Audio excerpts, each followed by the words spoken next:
Hey everybody, my name is Rick Thiessen. I'm the senior pastor of Allen Creek Community Church, and welcome to another episode of Hey Pastor, have you seen this?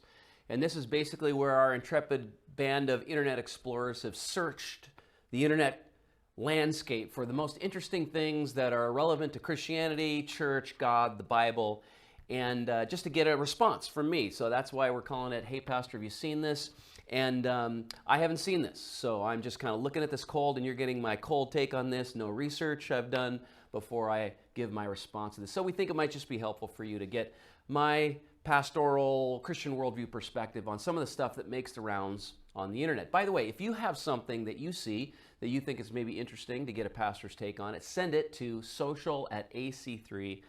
All right, without further ado, let's see what my team has found for me to respond to. Coming that was spoken of in the Bible. Really? What is that? The day of judgment is when God comes down to earth and everyone is judged.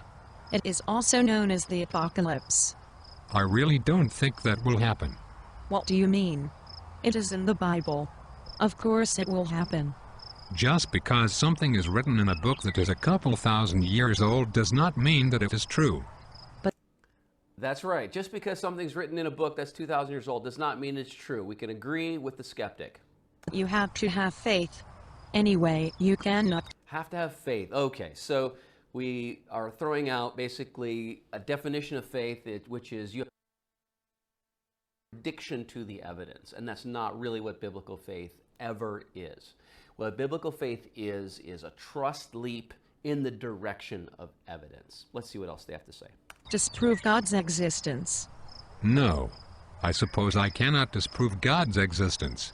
But then, you can prove that magical robot space unicorns don't live right outside the Hubble telescope's vision. Does that mean that I should believe that they are there? But we feel God's existence every day. How so? We feel it in the miracle of life. How would we exist if God did not create us? Personally, I believe in the Big Bang. Okay, so now we're getting into actual evidence for faith. So if there's a reason to have a trust in the existence of God, we should have some reasons that lead us to believe that this is something we can throw ourselves into. In the same way that if you ask me to trust that your motorcycle will carry me from point A to point B, do I have any kind of reasons to think that it will get me there, or maybe I have lots of reasons to think that it won't? Faith is the trust leap of getting on that motorcycle because it's exhibited some evidence that it could do the thing that it purports to do. So now we get into arguments. What are the arguments that the God hypothesis is sound? First one that's being thrown out here is that the design argument. And the first counter to the design argument is that the Big Bang model is somehow a counter. Let's see how he understands that as a counter to the God hypothesis, because in my mind, it's the exact opposite. Two particles colliding with such force that they expanded into the known universe. But how? I don't think that's a good summary of the Big Bang model. Two particles collided with such force, they expanded into the known universe. So that means he's automatically assuming a multiverse, which, and again, I'm just an amateur on this, but it seems to me, the way I've looked at it, that the multiverse is essentially a metaphysical theory. Because it's outside of our universe, there's no way we could test for it. We can't empirically test for the multiverse. It can match, let's say, some of our math, but there's no way we could test for it because, of course, all of its properties live outside of our space-time continuum.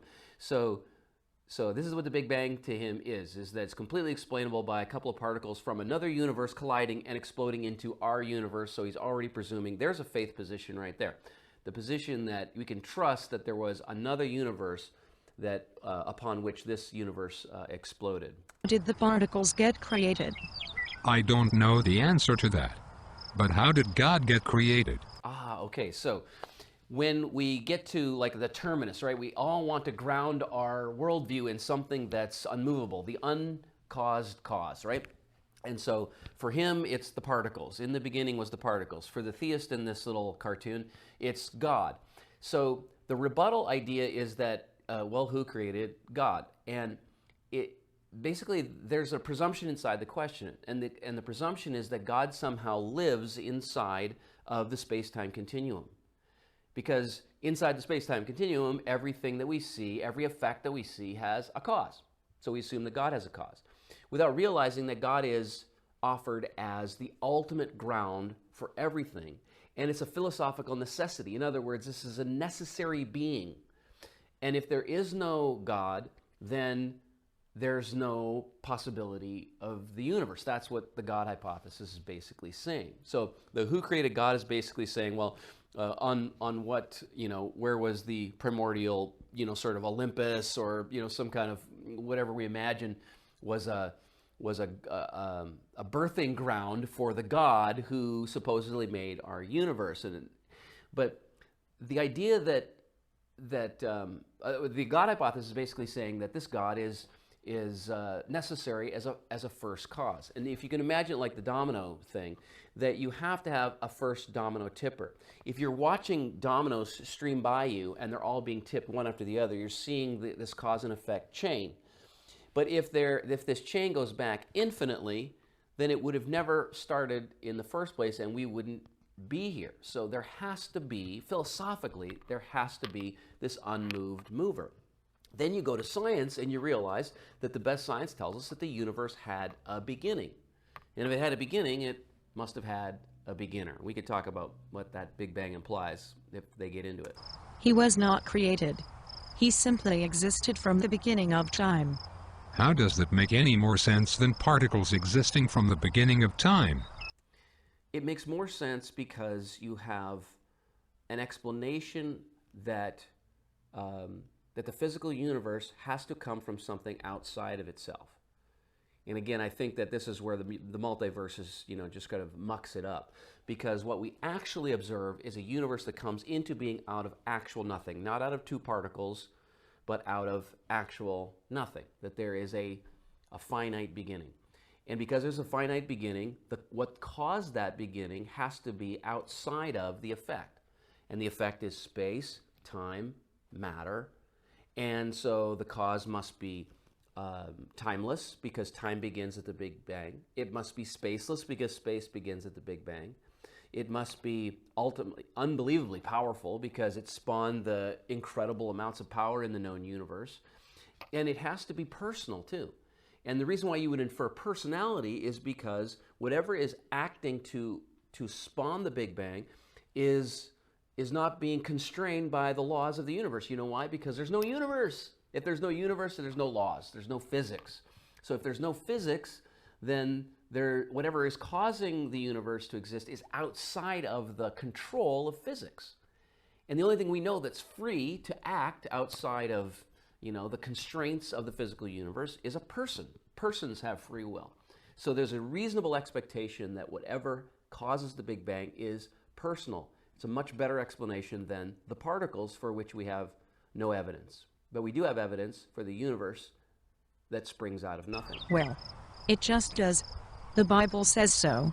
Also, Well, yes, this is again like straw manning the argument. So Christians believe what they believe just because the Bible says so. Well, that's not our best argument. do you think that God is invincible and cannot be killed? Yes, Do you also think that he is omnipotent, that he can do anything? of course. Can God destroy himself? Yes. He can do anything. But why would he want to? It's a hypothetical question. But if he can destroy himself, then he is not invincible. Well, maybe he cannot destroy himself. But I thought he could do anything. I do not know. God works in mysterious ways.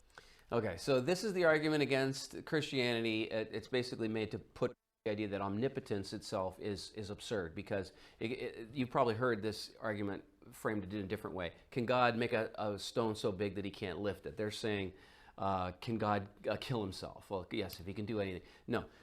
Listen, there are some things God can't do. The Bible is so explicit about this. God can't do certain things. God can't lie. God can't be untrue to himself. God can't do certain things. So just because God is omnipotent, that doesn't mean that he can do absurdity, right? And so that's what's being put forward here, this idea of can God make a stone so big that he can't lift it. Well, we're dealing with actual infinities, and infinities everybody knows in actuality, not in math, but in the actual world. Infinities are absurd things, and so the argument, against omnipotence here is itself just sort of plagued with absurdity. So when we say that God is omnipotent, he can do anything. He can do anything that's inherently possible.